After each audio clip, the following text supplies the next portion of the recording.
DDMA की meeting पे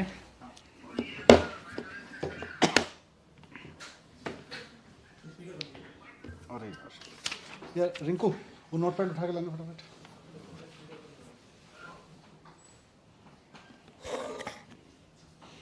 एक मिनट।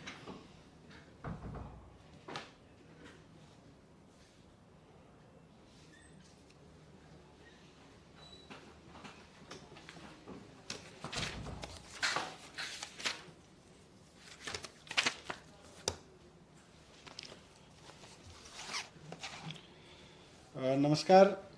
दिल्ली में और दिल्ली सहित पूरे देश में ओमिक्रॉन जो वायरस है, कोविड का वेरिएंट है, उसका ग्राफ लगातार बढ़ रहा है, उसके केसेस की संख्या लगातार बढ़ रही है।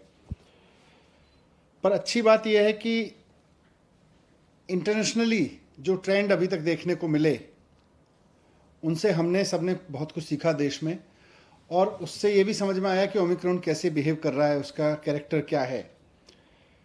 तो इससे नुकसान ज़्यादा नहीं हो रहा, ये वही ट्रेंड शो कर रहा है जैसा ओमिक्रॉन ने दुनिया के और देशों में शो किया है।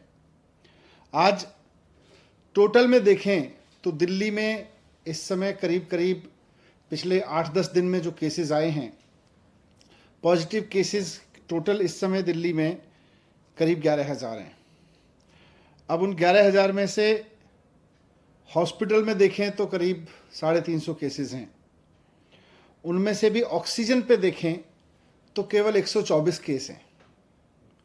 अब वो 350 में एयरपोर्ट से आए हुए लोग भी हैं, उसमें किसी और वजह से हॉस्पिटल में गए हुए लोग भी हैं, लेकिन अगर ऑक्सीजन पे देखें तो 124 लोग हैं कुल मिला के, और वेंटिलेटर पे देखें तो 7 लोग हैं। तो एक्सपर्ट्स का ये मानना है कि ओमिक्रॉन का अभी तक का जो बिहेवियर है, अभी तक का जो जिन लोगों को ओमिक्रॉन का इन्फेक्शन हो रहा है, उनको बहुत माइल्ड सिम्टम्स हो रहे हैं या नहीं हो रहे हैं और जल्दी ठीक हो जा रहे हैं। लेकिन फिर भी अगर लोगों को कोविड हो रहा है तो खतरा तो है, इसलिए इससे बच के रहना भी ज़रूरी है। और बच के रहने का सबसे बढ़िया तरीका है कि हम पूरी तरह से सेफ्टी रखें, हमेशा मास्क लगाएं बाहर निकले तो, और जब भी भीड़ भाड़ में रहें तो मास्क लगा के रहें।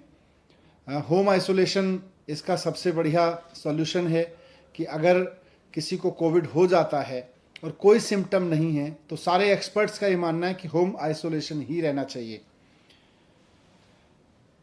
हॉस्पिटल केवल तभी जाएं जब आपकी ऑक्सीजन लेवल लगातार डिप हो रही हो या आपको कोई परेशानी हो, तो आज भी एक्सपर्ट्स ने यही बात दोहराई।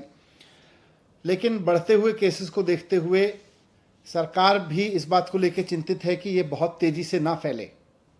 इसको जितना नियंत्रित किया जा सके, क्योंकि इसकी कोई डायरेक्ट दवाई तो है नहीं, तो इसको जितना हम नियंत्रित कर सकें, इसके बढ़ने की स्पीड को जितना हम नियंत्रित कर सकें, उतना हम इसको ठीक से मैनेज कर सकते हैं। तो इसलिए आज डीडीएमए की बैठक में सरकार ने कुछ फैसले लिए। उसमें सबसे इम्पॉर्टेंट है कि दिल्ली में सैटरडे और संडे को यानी वीकेंड्स पर अब कर्फ्यू रहेगा। तो लोगों से अपील है कि कर्फ्यू के दौरान बाहर ना निकलें। बहुत ज़रूरी होने पर हॉस्पिटल या कोई बहुत एसेंशियल ज़रूरत पर ही बाहर निकलें, लेकिन सैटरडे संडे को कर्फ्यू का पालन करें, घर में रहें, वर्क फ्रॉम होम करें या परिवार के साथ बैठें।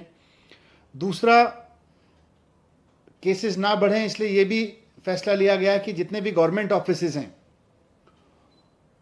उनमें एसेंशियल सर्विस वाले ऑफिसेज को छोड़कर सबको अभी दफ्तर आने से मना किया जाएगा और केवल ऑनलाइन या वर्क फ्रॉम होम कराया जाएगा। तो government offices work from home mode पे रहेंगे या ऑनलाइन मोड पे रहेंगे। प्राइवेट ऑफिसेज को 50% अलाउ किया जाएगा, वो 50% कैपेसिटी ऑफलाइन रखें और 50% ऑनलाइन या वर्क फ्रॉम होम रखें। एक और समस्या अभी पिछले दिनों में आ रही थी कि जो हमारे बस स्टॉप्स हैं दिल्ली में, लोग क्योंकि किसी न किसी काम से बाहर निकल ही रहे हैं, तो जो बस अड्डे हैं, बस स्टॉप्स हैं, बस स्टैंड हैं छोटे छोटे, और जो मेट्रो के स्टेशंस हैं, वो सुपर स्प्रेडर बनने का खतरा आ रहा था, क्योंकि आधी संख्या कर दी गई थी मेट्रो में कैपेसिटी की और साथ साथ बसेस में भी कैपेसिटी की, वो आधी कर दी गई थी संख्या। और उसकी वजह से मेट्रो स्टेशंस पर बहुत लंबी लंबी लाइनें लग रही थीं, बस स्टॉप्स पर बहुत लंबी लंबी लाइन लग रही थी, वहाँ भीड़ हो रही थी, कई जगह भीड़ अनियंत्रित भी हुई। और ऐसे में कोरोना ओमिक्रॉन जो है वो सुपर स्प्रेड हो सकता है वहाँ से। इसलिए इसको देखते हुए ये भी फैसला लिया गया कि बसें और मेट्रो पूरी कैपेसिटी पे चलेंगी, लेकिन एक भी व्यक्ति को बिना मास्क के अंदर अलाउ नहीं किया जाएगा।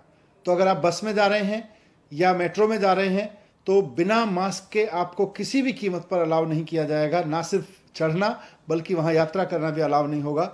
लेकिन बस और मेट्रो अब फुल कैपेसिटी पे चलेंगे, ये भी डिसीजन लिया गया। एक बार फिर से मैं कहूँगा कि घबराएं नहीं, घबराने की ज़रूरत नहीं है।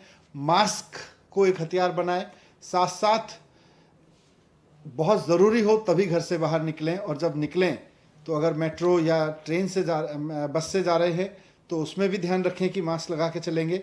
लेकिन सैटरडे संडे पूरी तरह से कर्फ्यू रहेगा। सर, कर्फ्यू रात में और दिन में उसको थोड़ा सा बता देगा? नहीं, रात में तो लगातार चल रहा है, ये दिन में भी रहेगा। और इसमें एसेंशियल सर्विसेज के लिए किन किन कैटेगरी को आप लोग? एसेंशियल सर्विसेज पहले से अब पिछले 2 साल से लगभग चल रहा है। तो खाने से लेके और मेडिकल से लेके और पुलिस और इस तरह की जितनी भी चीज़ें हैं एसेंशियल सर्विस में, इमरजेंसी सर्विसेज में, फूड आइटम्स, सब्जी और ये सब को नहीं रोका जाए।